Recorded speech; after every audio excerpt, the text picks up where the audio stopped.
Thank you very much for coming on board, and I wish to thank also the World Academy and Gary Jacobs for inviting me to this panel discussion on a subject, especially at NGIC, has been discussed for many years, also within meetings held at UN Geneva. But at the same time, we need to revisit permanently this subject. And I would like to jump immediately into the discussion. Because on many other panels during this wonderful summit of WAAS, multilateralism, the wording came up many times. But amazingly, global governance didn't actually show up that much. So there's an interesting, how do you say, difference there. So I would invite Augusto, if you are ready, to give your thoughts and share your thoughts on how we can address effective multilateralism. The problem I see since many, many years, it's a wonderful word, but at each time we are stuck, basically. We are stuck because the effectiveness of this multilateralism, and here Europe plays an important role because it has de facto become the EU's foreign policy. When you go down into the details, we have difficulties in grasping in the efficiency of this multilateralism. So please charge ahead, Augusto, as chair of the Global Governance Forum, how you address today the ongoing perennial issue of multilateralism and the way it is going down, and it's not working properly. So let's make it work properly. Please, Augusto, your thoughts would be wonderful to share.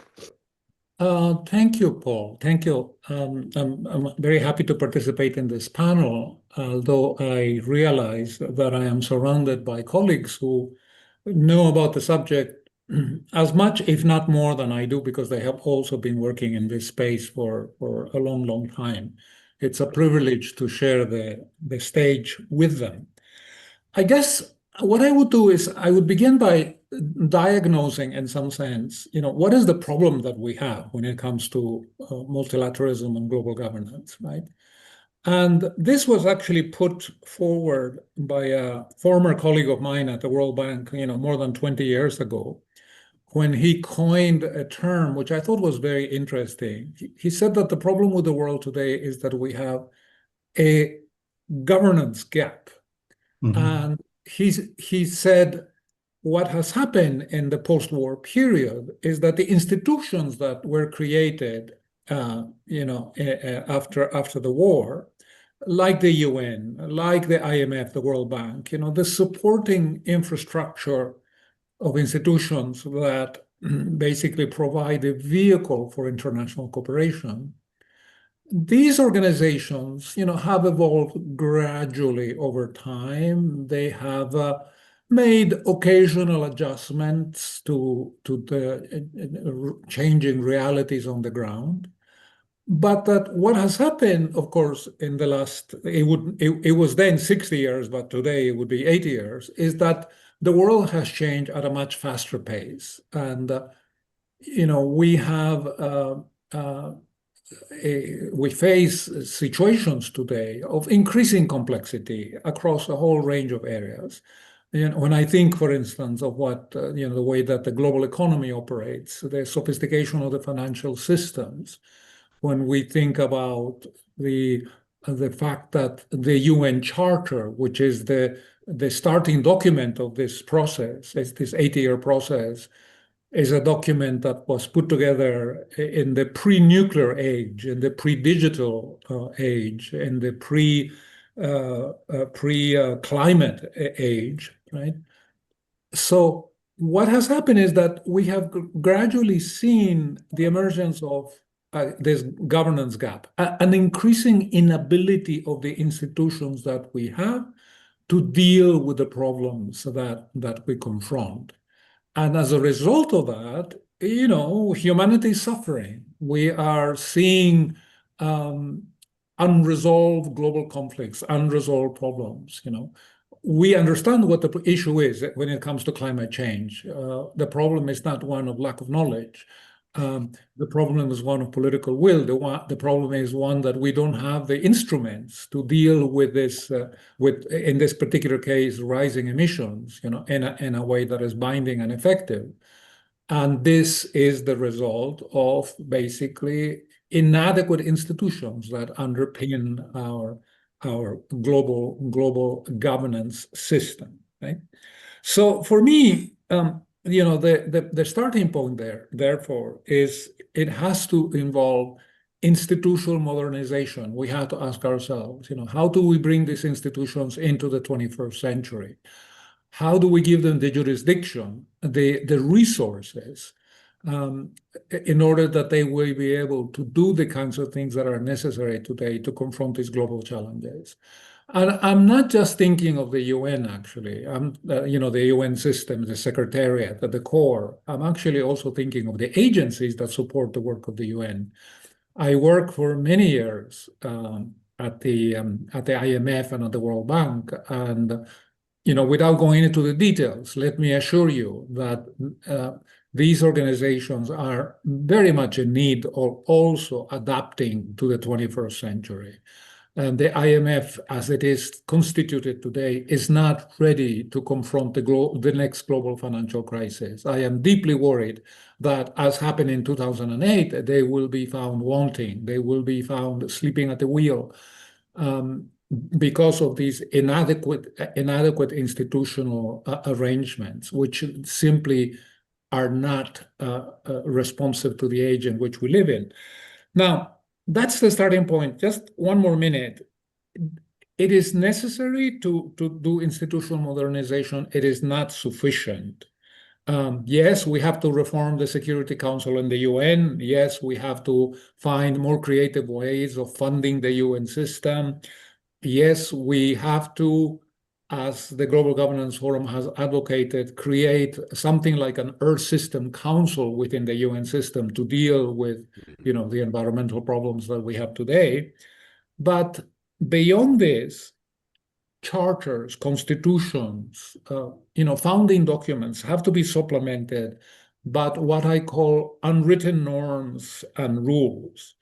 And here, the best constitution or the best well thought out founding document will be found wanting if it is not supplemented at the same time by a process of education whereby we gradually inculcate, especially in the young, especially the rising generations, with the appropriate principles and values that are going to allow us to create this sense of community, a sense of solidarity, a sense that we are all members of one human family confronting these universal challenges. Let me stop here. Basically, governance gap, lack of political will, and institutional modernization. I think those are the 3 points that you highlighted, which is a nice way of pursuing the discussion now with Maria. If you could, Maria, also now address, basically those 3 issues: governance gap, lack of political will, and institutional modernization. Would you agree with Augusto? Thank you. Well, thank you, Paul. It's such a joy to be sharing the stage with friends, with old friends. And I think here we share a common purpose. And the common purpose is to make the multilateral architecture deliver for people on the ground, be relevant. And it's very difficult sometimes when we speak about multilateralism because it's not only difficult to pronounce, especially for non-English speakers, but people don't own the concept. They do not understand what it means. And I think part of what we need to do is exactly what Augusto mentioned. A global campaign to make citizens of the world own the need for what multilateralism stands for, which is basically cooperation, international cooperation and solidarity. It is about collective action. And we have a multilateral system that is more complex. It's not the UN. It is about regional integration mechanisms and processes. It is spaces where governments come together, but there are other agencies than 80 years ago. The role of civil society, the role of academia, the role of science, the role of the private sector. So we really need to think, in a more complex way, what the multilateral architecture is about or should be about in the 21st century. And what it should be about, not only better institutions, more effective, more accountable, better financed, but also, owned by citizens, and so we are able to share responsibilities and to share the actions that need to come to place to address the current challenges. And when we explain, let's just think for a second that we have someone from a different planet coming to planet Earth and looking at humans. And we live in times of profound contradictions. We have made great strides, of course, on many things, but we produce enough food to feed the planet and more, and yet 2 million people still go hungry every day. We have more knowledge and technologies than ever before, yet inequalities keep deepening. Global health has accelerated, and its progress has accelerated. And however, people continue to die of preventable diseases.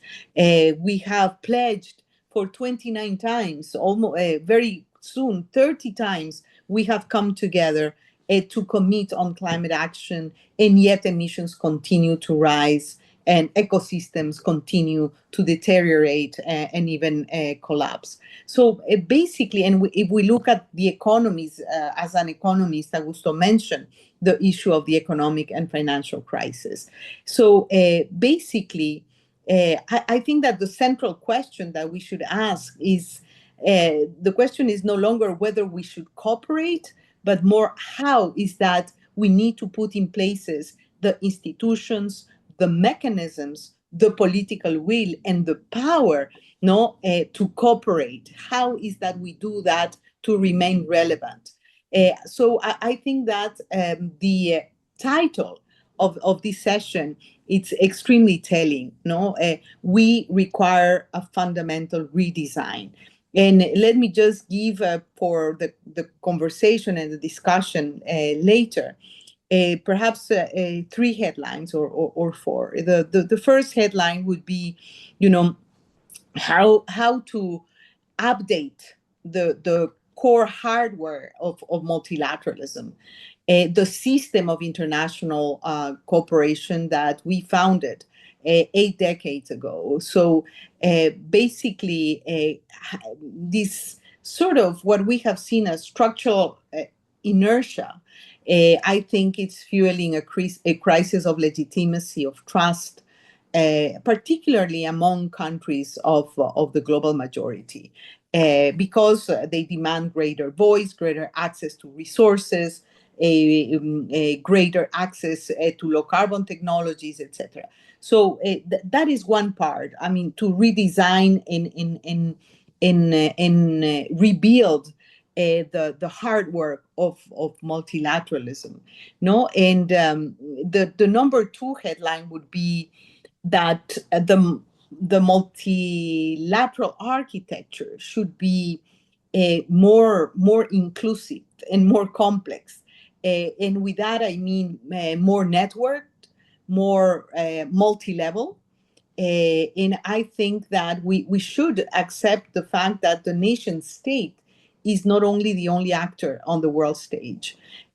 So basically, when I say multi-level network and multi-actor, we have to, for example, think about the need to empower local and regional actors. Let's only look at the SDGs.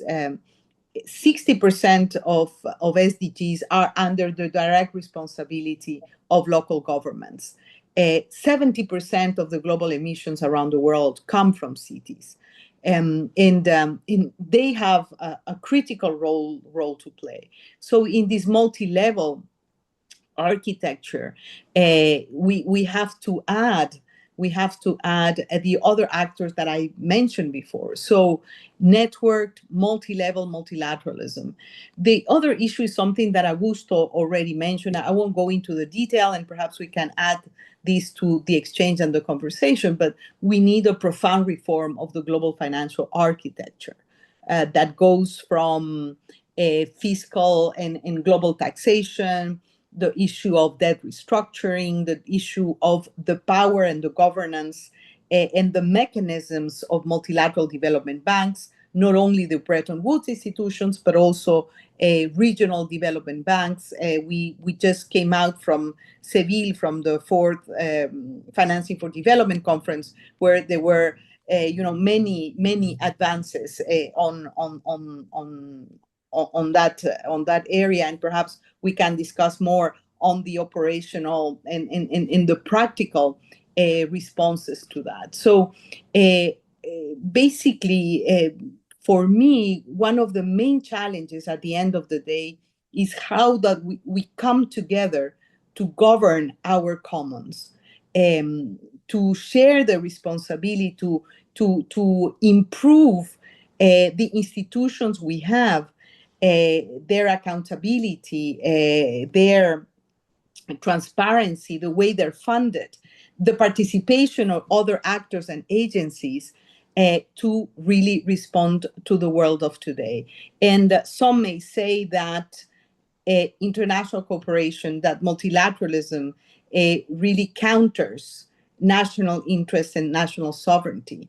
So I would like to perhaps close with a quote, and the quote says that the best way to guarantee one's national interest is through international cooperation.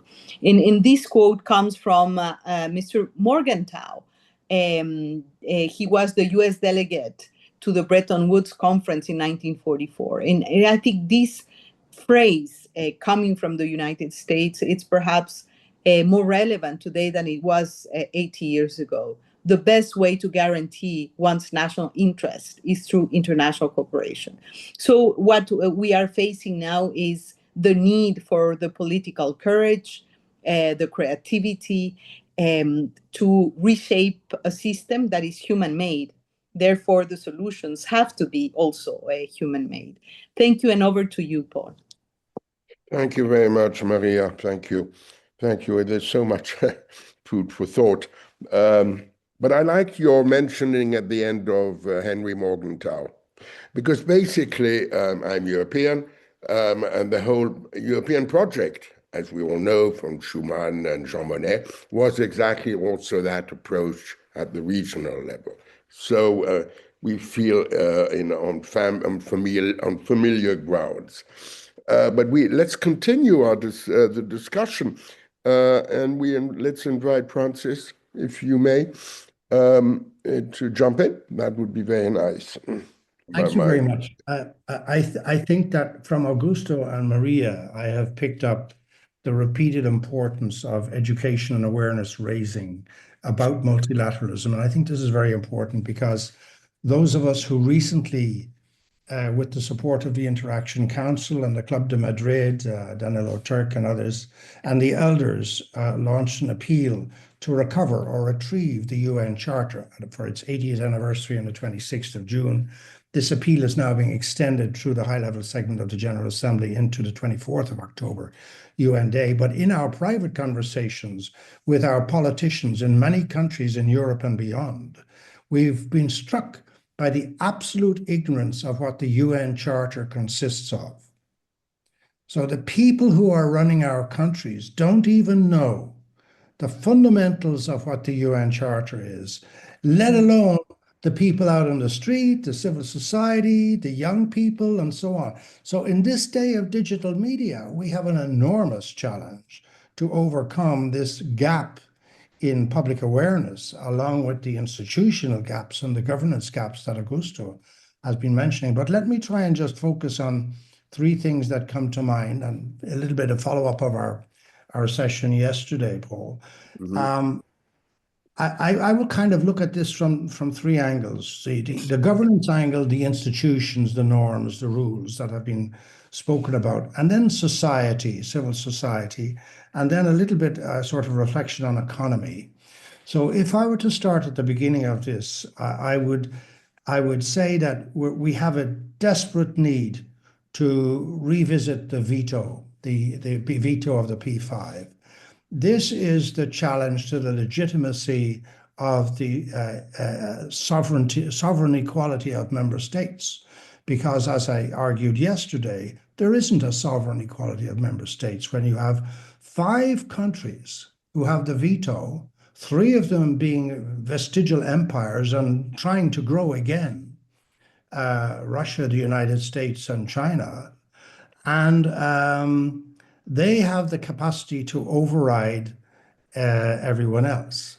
And there, as I argued yesterday, there is nothing in the UN Charter which prevents the reemergence of imperial adventurism. And when we get to the problems of, say, the exercise of the veto, we have our Article 27, paragraph 3, where a party to a conflict cannot, in principle, exercise a veto, yet Russia has done so on the very time when it presided the Security Council and invaded Ukraine. So we need to get the member states themselves, and the superpowers in particular, to abide by the Charter and get back to that. I mean, there's not hardly any point in coming up with another Charter or a revision of the Charter if the member states and the ones in whom we have vested our security in the P5, if they don't go along with it. And by the way, they happen to be the world's largest arms exporters.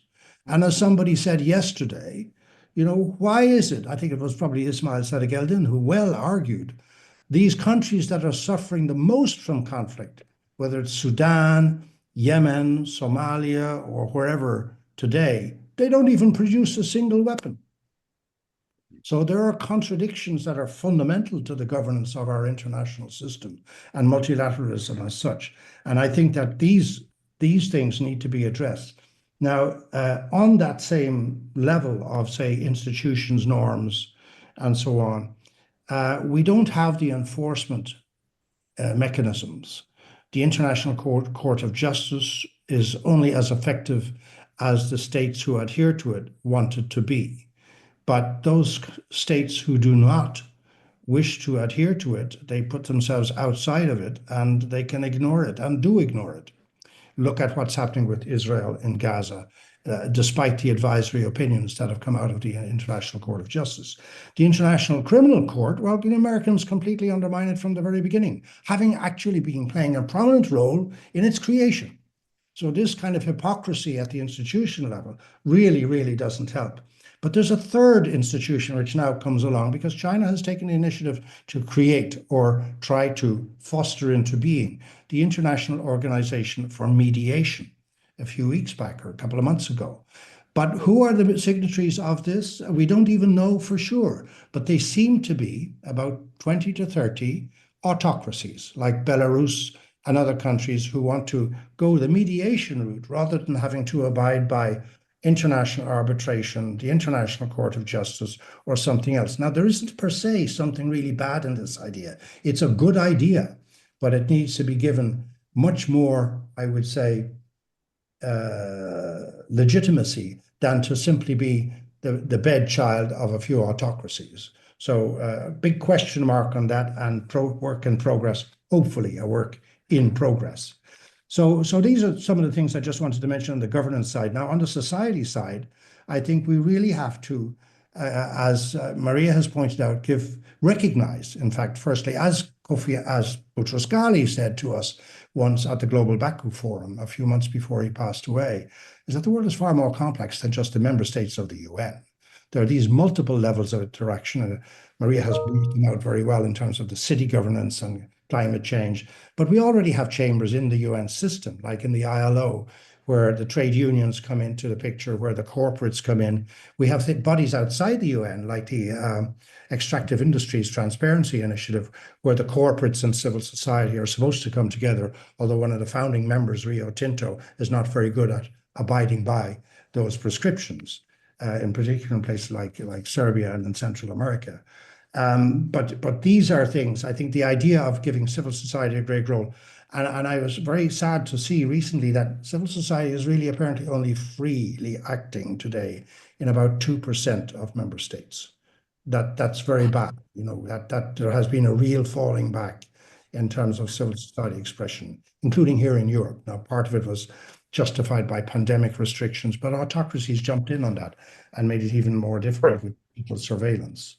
And then the last thing I wanted to just mention is that the economy, I don't think that we can really make much economic progress with the SDGs, let alone with good governance on other levels, if we allow the global conglomerates, the digital giants and others, to run amok wild without any form of regulation whatsoever.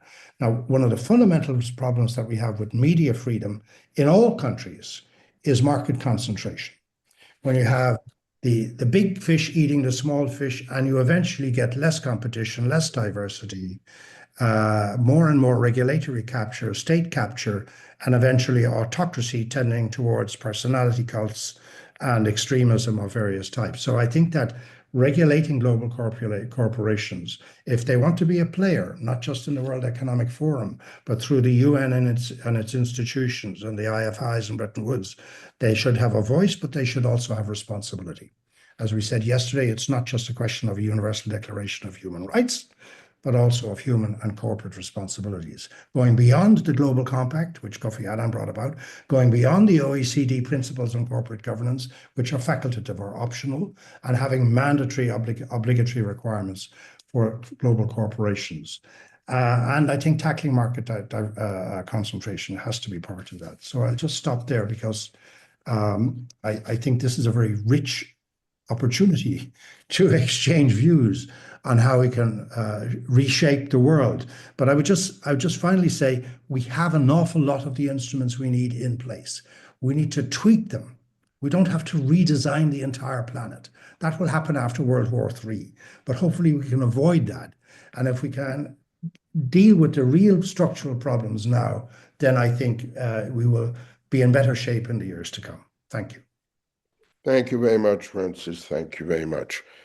Indeed, we don't need to change everything.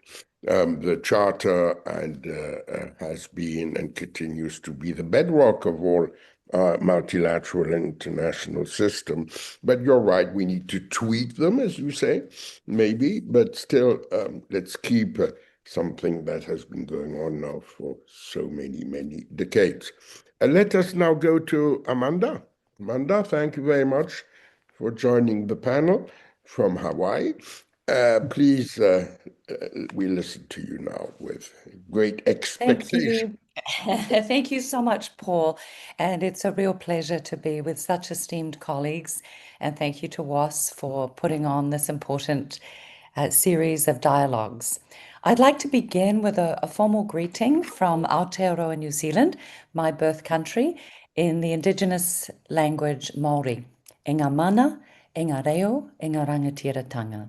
Tēnā koutou, tēnā koutou, tēnā koutou katoa. This is a very significant greeting. It not only recognizes all of the panelists as leaders, as chiefs, but it also encapsulates the importance of our philosophy. So 3 times the greeting is repeated. Once for the ancestors who are always with us, once for those of us present in the room who actually have the power to change things now. We are the change agents in what Sylvia Earle, the ocean's icon, has called probably the most consequential decade in the next 10,000. And finally, the future generations as yet unborn, but to whom we owe a duty of care. And I think this context from Indigenous peoples who steward some 80% of the remaining biodiversity on our planet, despite being only 5% of peoples, is a really important reminder for us of the frame. Now, the other panelists have given a wonderful overview, and I might just dive in to a couple of the points that really resonated with me. First of all, context. So the COVID debt overhang we know is really significant. We've got 3.5 billion people living in countries where the debt servicing costs are higher than what is spent on health and education. And Maria mentioned that importance of redesigning our multilateral financial system and the development banks and the regional banks. We have an obvious fracturing of trust in the rules-based order, and I think the word crisis was used, and I would fully agree.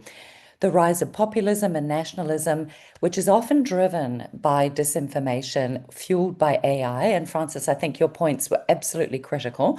We are in the age of the tech oligarchs, and disinformation is really on the rise. We had an interesting search recently on climate on Twitter, formerly, I guess X now, formerly known as Twitter, and the top return was climate scam. So it gives you an idea of what is out there. Then when we look at the erosion of multilateralism that we've been talking about, I think, Augusto, your points, pre-nuclear, pre-digital, pre-climate crisis, this is the charter that we have now, and I really commend you and the work that the Global Governance Forum is doing on a second UN charter. How do we actually update and make it relevant for our current moment? The triple planetary crisis of climate, biodiversity, and pollution has been mentioned, and we are overshooting planetary boundaries. I have the privilege of working with some of the world's leading scientists, and scientists have been talking into the void for the past 40 years. Everything they've been telling us has come to bear, and we've now overshot 430 parts per million.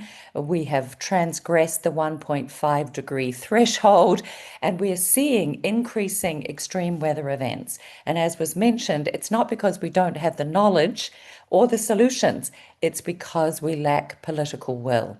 So what has been happening outside our European influenced world? Well, we look at the rise of the BRICS, Brazil, Russia, India, China, South Africa, and I remember arriving as New Zealand's ambassador to the UN in Geneva in 2013 and seeing that the BRICS were actually doing joint statements in the context of the United Nations. Now, the BRICS are already 35% of GDP as opposed to the G7 at 30%, and Iran, Ethiopia, Egypt, and the UAE joined formally. Brazil, Russia, India, China, South Africa, Indonesia, and Saudi have recently joined, and there's now some 30 BRICS partners. So I think we do tend to take our eye off the ball and think that we need to just be looking at a reform of current institutions. Francis made the point about the recent Chinese initiative. There are many others, of course, with the Belt and Road, replacing the traditional OECD development assistance style of overseas development assistance. There are many things happening which are new models and different models, and we need to be encompassing those and figuring out how we give all players a seat at the table so that we're not just talking to ourselves. Coming to UN reform itself, I could not agree more on the veto with Francis, and having served on the UN Security Council as co-chair for humanitarian access into Syria, I saw the pernicious impact of the veto firsthand. And it really does require reform. So the work that is being done on the second charter has some interesting proposals on how we might work around that, because it is certainly a massive, massive problem. And look at the dysfunctionality that we're seeing today. The other issue with the veto, though, is that there is an effective veto in many of our multilateral organizations and negotiations. When we look at the climate negotiations, it takes only one country to upend a negotiation, as we have seen in multiple recent climate accords. And I'm hoping that COP30 in Brazil this year will be different. We really do need to get rid of this effective veto, which gives us a lowest common denominator. But it's not all doom and gloom. There have been some very positive recent developments. We've seen the World Health Organization come out with this pandemic agreement, the IMO come out in April with the new agreement on GHGs, and worth mentioning there that there isn't an effective veto. It is a majority decision. So I think that model is important.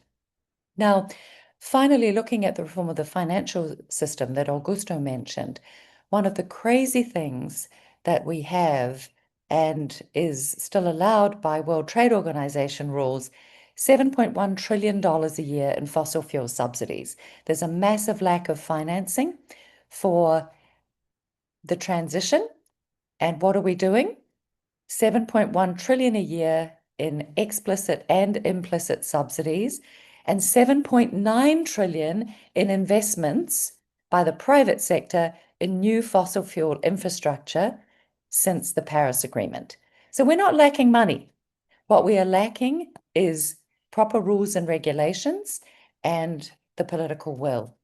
So for me to conclude, a second UN Charter, really critical, role of civil society enhanced, perhaps via a parliamentary assembly.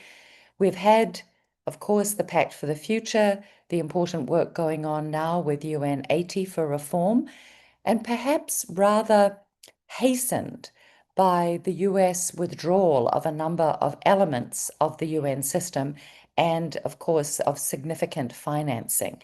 So this is a crisis of liquidity, and there's no time like a crisis to really use that to make the kinds of reforms that we need. Perhaps we also need a standing UN peace force. So we talked about an Earth System Council, and the Global Climate Governance Commission has some interesting ideas on that as well. So for me, to close, the world population has quadrupled in the last 80 years. We are now a very big presence on a small planet. The tragedy of the commons is very real. Climate change and biodiversity loss are not only problems, they are existential crises. And so we have the opportunity now, this decisive decade, as Sylvia Earle reminds us, to really act. Thank you. Let's go for a second round, if you would agree. I very much liked the separation of three issues that Francis mentioned in his remarks: governance, civil society, and the economy. On governance, we would be very interested to learn from you how you feel about the Pact for the Future and the summit that was held of the future. I recall, since many, many decades, all the fabulous reforms, Kofi Annan, 2005. There were many, many different and wonderfully explained reports that came out on how to find a better global governance. The problem is 2005, we're now in 2025, Would you agree or not that there has been progress since these very important institutional proposals were discussed at the UN? That could be one way ahead. Another idea is on civil society. There also you might like to say a few words. How do you define, by the way, civil society today? And finally, on the economy, obviously, market concentration and all these important issues lead us to wonder how whether I think it was at the beginning, there has been basically, how do you say, the economy has overtaken the institutional framework of the UN and the multilateral framework, and so there's a growing gap, governance gap, that is now very obvious. So all these issues, we need to find practical solutions, and it's not easy. So please go ahead as you wish. Who wants to open up the practical aspect of how to come about these problems that we're living with? Thank you. Let me start, since that was the sequence that you started out at the beginning. Yes, I think that there has been some improvement over the last 20 years. I think that the UN has not remained completely static over that period. However, I don't think that the changes have been adequate to the magnitude of the challenges that we face. And I think that creates a very serious problem for us. So my question is, what could one do to essentially catalyze a more ambitious set of reforms in the next few years that match the urgency of the moment? And one idea which the Global Governance Forum put forward in 2023, and that we have been working very, very hard on, is the question of triggering the holding of a Article 109 review conference. Again, it's little known, but the 1945 charter actually provides an opening for rethinking our global governance architecture and rethinking the content of the charter. And it is the Article 109 says that within a 10-year period we can have a review conference to re-examine the adequacy of the charter. That conference has never taken place, and the Global Governance Forum now, together with many other collaborators, are actually urging member states to trigger that article and to convene a conference to have a very important conversation as to what kind of UN we need and how do we get there, to use the words of the Secretary General a couple of years ago. And within that conversation, we can talk about Security Council reform. We can talk about strengthening the democratic legitimacy of the UN system, how to modernize the statute of the International Court of Justice, something that you alluded to in your statement. Second point on the economy. It's really interesting historically, when in 1944-45, the member states were wondering what is going to be the metric that we're going to use to judge success with respect to the economic and social development objectives which were embedded in the charter. The best that they could come up with was full employment, right? The charter makes no reference to climate, but it makes no reference to extreme poverty, to malnutrition, to what are some of the most urgent economic challenges of today, right?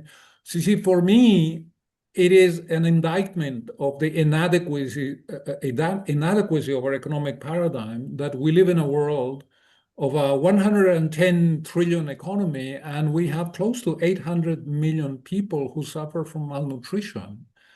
I don't want to elaborate on what is the economic, social, human implication of malnutrition. I think we are all familiar with that, right?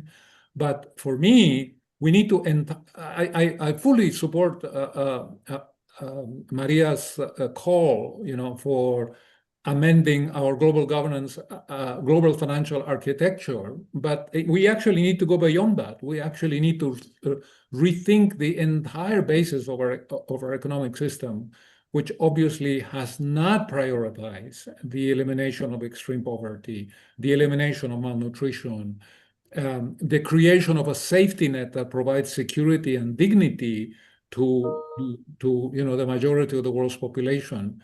I spent many years as the director of one of the richer groups at the World Bank, and myself and my colleagues would often celebrate the decline in the incidence of extreme poverty over the last 30 years. But what is the actual sort of reality is that the poverty line, which is used by the World Bank, which is $2.15 of daily income, is a line that basically characterizes poverty as being demoralizing and degrading. It's, you don't want your worst enemy to live under the poverty line used by the World Bank. In fact, if you increase the poverty line to something like $6.85, 48% of the world's population is poor. So we have an unresolved poverty problem, and I'm not going to say anything about inequality because then I would take up too much of your time. But I think the economic issues are fundamental to improving our global governance architecture. Thank you very much, Augusto. Thank you. Can we now go to Maria for your parting thoughts? And that would be wonderful. Well, the truth, Paul, is that I was taking profuse notes, and the truth is that everything we hear, I think, makes sense. It makes sense for our community, but to be very frank, it makes very little sense for the world. These are very cryptic conversations for the public in general, and I think we have a responsibility. I was checking the chat, and Gary Jacob said perhaps we need to include as part of civic education and secondary education the appreciation for what the multilateral system or the international system can do to solve these issues. And the truth is that the more agreements, treaties, commitments we sign, the better the situation becomes. The worse the situation becomes. It's embarrassing to see that only 16% of the targets of the Sustainable Development Goals are on track. For example, in that we cannot even claim that it is because of a lack of resources, because Amanda shared, the enormous amounts of money that go into fossil fuel subsidies or investment in fossil fuel infrastructure right after, the Paris Agreement was agreed upon in 2015, only 10 years ago. If we look at the emissions, if we look at extreme poverty and inequalities and women's rights, so we are not in the right track, and it's not because there is no enough resources. I think it's because, these issues are political choices. And we have the responsibility. I mentioned at the beginning that the world has never produced more food, and yet, hunger, not only malnutrition, but hunger continues to grow steadily. So there is some fundamental, I would say, a deficit in the system that we have created. And I think that when we talk about reform, we tend to say, what is that? How is that we need to start doing things? Since the very first day, I have been part of the multilateral dynamics for more than 30 years, 35 years perhaps. And since day one, I have heard the word reform. Since day one, more than 20 years reforming the Security Council. I don't know how many years reforming the peace and security architecture of the UN. And I think that we have come up with a great roadmap, which is called the Pact of the Future, which I think has a very good elements. And basically, we do a little bit of here, a little bit of that. We see, there's lack of political will, so we move here and there. And I think that what we have done is a little bit of a band-aid approach, of a damage control approach. And now we continue because we say, since the UN, for example, has a very deep liquidity crisis, then let's have the UN80, which is basically a cost-cutting exercise, and say, we have less money. What are the things that we need to prioritize? How many people we can live without, both at the Secretariat, but also in programs and agencies. So, but this cost-cutting exercise without a grand vision, is problematic, quite honestly. So, basically, how I see things evolve is first of all that we need to really embrace the complexity of the reform, and think about something like variable geometry movements. There are issues and institutions that really need a little bit of a retooling exercise, and then can deliver more and better. The overlapping mandates between agencies and programs. There is an ongoing mandate review process, for example, and see how to improve cost effectiveness and all of that. Yes, but there are more structural and deep reforms that are really Apologies, Maria. We don't have much time left. Apologies. Okay. So I will close saying we need. We have one minute more.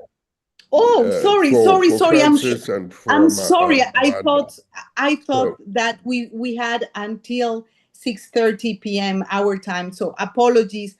I cut there in to say variable geometry, embrace complexity, different speeds, different in different movements with political will. Very quickly, I picked up on a couple of things in the chat. Jonathan Granoff mentioned picking up on the point about civics and the need to have an education more broadly, that it should be included in education. I couldn't agree more. And in fact, I'm very pleased to be working somewhere where sustainability is compulsory for all of our 180,000 students. This is something that is part of the UN climate work. It has been recommended via COP, but Jonathan, I think that's a fabulous idea.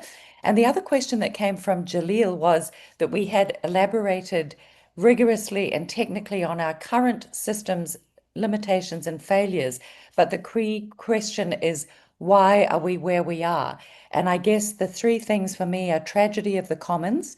We're a big presence on a small planet now, and self-interest is leading to this existential crisis that we have, our triple planetary crisis. Next of all, that because of the rise of new technologies, and Augusto mentioned the original charter being pre-digital and pre-nuclear, these rise of these new technologies have created a very different world and a whole set of differentials in power dynamics, and a rise of autocracy that we're seeing in digital, in AI, in militarism, as was mentioned about the arms exports. And so where we are now is with a Gini coefficient that shows the gap between the rich and the poor that is the highest it has been since World War II. And we know that that is a great predictor of stability, instability, and turbulence. So I am hoping that this wonderful debate is going to contribute to proper reform. And I love Augusto's idea of a Article 109 meeting to really come together and focus on a second UN Charter. Thank you all so much. I'm popping to my next panel. Thank you. Thank you to all of you for this very, very helpful discussion. It's not easy to talk about multilateralism, but this time I think it went well. It went well with new ideas popping up. Indeed, Article 109 is a very interesting approach. So we shall continue down that road. Thank you. May I say something before you go? Yes, please go ahead. Yeah, I just wanted to say that the United States has just announced it is withdrawing from UNESCO yet again. And I think this is very bad news because UNESCO is part of the answer in terms of education of young people and much of the rest of what we want to do. And it's yet again the United States throwing a spanner in the works as it has on many previous occasions. Thank you again. And look, and there will be a summary coming up. Thank you. Thank you again. Thank you very much, everybody.